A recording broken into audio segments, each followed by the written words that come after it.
Assalamualaikum warahmatullahi wabarakatuh. Perkenalkan, nama saya Alvin Khairinisa, mahasiswi Pendidikan Islam Anak Usia Dini semester 3 IAIN Syekh Nurjati Cirebon. Nah, kali ini teman-teman, saya akan menjelaskan materi mengenai pengembangan kurikulum sesuai perkembangan anak. Untuk lebih lanjutnya, mari kita lihat bersama ya. Perhatikan dengan baik. Yang pertama, saya akan menjelaskan mengenai hakikat DAP atau Developmentally Appropriate Practice. Yang pertama itu ada konsep Developmentally Appropriate Practice atau DAP atau DAP ya.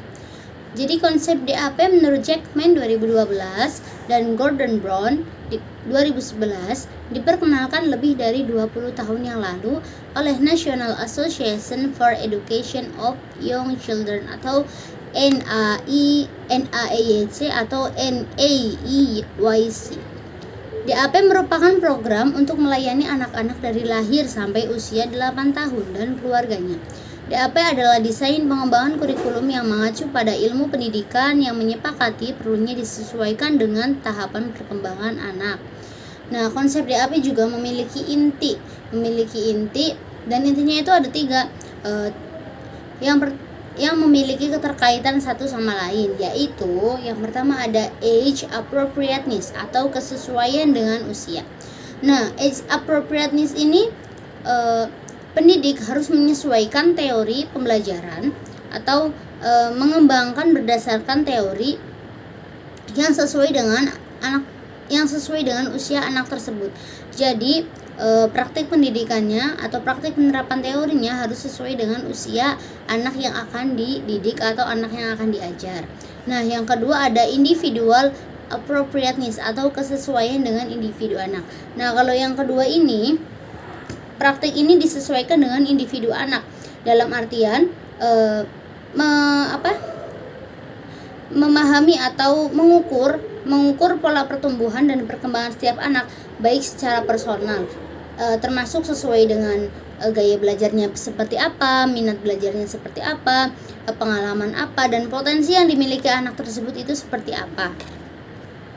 Nah, yang ketiga itu ada social and cultural appropriateness atau kesesuaian dengan sosial dan budaya anak. Jadi untuk poin yang ketiga itu prakteknya lebih melihat ke arah sosial budaya atau lingkungan dari anak tersebut.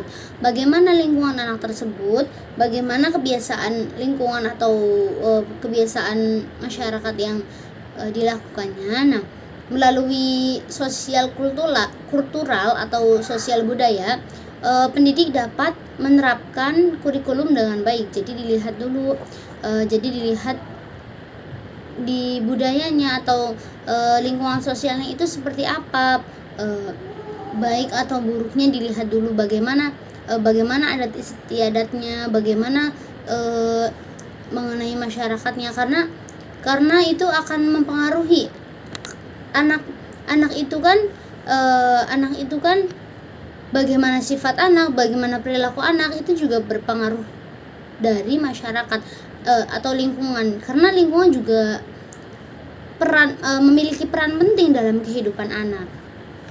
Selanjutnya yang kedua nih teman-teman, ada prinsip-prinsip pengembangan DAP atau Development Appropriate Practice. Nah, DAP memiliki 12 prinsip sebagaimana dikemukakan oleh Miller 2009, yaitu sebagai berikut. Yang pertama, pendidik mengembangkan hubungan yang hangat dan peduli terhadap anak. Jadi prinsipnya itu pendidik harus memiliki hubungan yang baik. Pokoknya bagaimanapun anaknya, walaupun susah, walaupun rewel, walaupun nakal, yang namanya pendidik itu harus bisa mengambil hati sang murid atau sang siswanya supaya dapat memiliki hubungan yang hangat. Dan yang namanya guru itu tidak boleh pilih kasih ya, harus sama rata, harus sama semuanya pokoknya.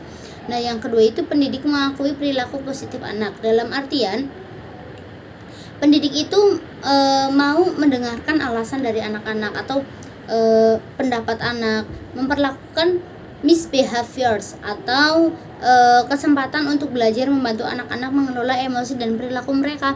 Jadi kalau yang nomor 2 ini itu lebih membantu anak untuk kita sebagai pendidik mengakui atau mengakuinya itu dalam bentuk mendengarkan pendapat anak, alasan-alasan anak. Nah, seperti itu.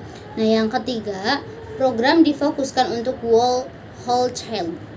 Maksudnya itu program ini atau ada di dalam prinsip itu ada program yang fokus kepada emosional, kognitif, bahasa, sosial, dan kebutuhan fisiknya. Untuk yang keempat, ada program melayani kebutuhan belajar semua anak termasuk anak-anak yang memiliki kebutuhan khusus. Nah, untuk prinsip yang keempat ini atau prinsip-prinsip yang dimiliki DAP itu tidak memandang tidak memandang siapapun anaknya, tidak memandang bagaimanapun keadaan anaknya. Jadi yang namanya DAP atau Development Appropriate praktik itu wajib diterapkan ke semua kalangan anak, baik anak itu normal atau anak itu memiliki kebutuhan khusus. Nah, yang kelima ini memberdayakan lingkungan indoor dan outdoor yang aman dan menstimuli. Maksudnya itu jadi bukan memanfaatkan, harus pintar-pintar, pendidik harus kreatif untuk memanfaatkan indoor atau tempat outdoor supaya dapat menstimulasi anak, dapat mempermudah pengetahuan anak. Dan untuk menempatkan indoor outdoornya juga harus melihat kebutuhan anak. Saat itu anaknya itu butuhnya pembelajaran outdoor atau indoor. Contohnya misalkan ingin mempelajari mengenai makhluk hidup, biologi. Nah, itu lebih baik outdoor lebih baik melihat langsung bagaimana tanaman, seperti apa tanamannya, seperti apa daun, seperti apa bunga. Nah, seperti itu teman-teman. Nah, yang keenam, anak-anak memiliki banyak kesempatan untuk belajar dengan hands-on activities yang relevan dan bermakna bagi mereka. Maksudnya itu anak-anak itu memiliki banyak kesempatan untuk hands-on activity atau aktivitas menurut dia sendiri atau aktivitas yang dia inginkan gitu loh. Apa yang dia inginkan, apa yang ingin dia lakukan itu tidak boleh dia hampat. Jadi anak-anak itu tidak merasa terkekang, anak-anak juga tidak merasa ditahan. Jadi mereka tuh bebas melakukan apapun, yang penting masih tetap dalam awasan orang dewasa atau guru atau orang tua juga kalau di rumah.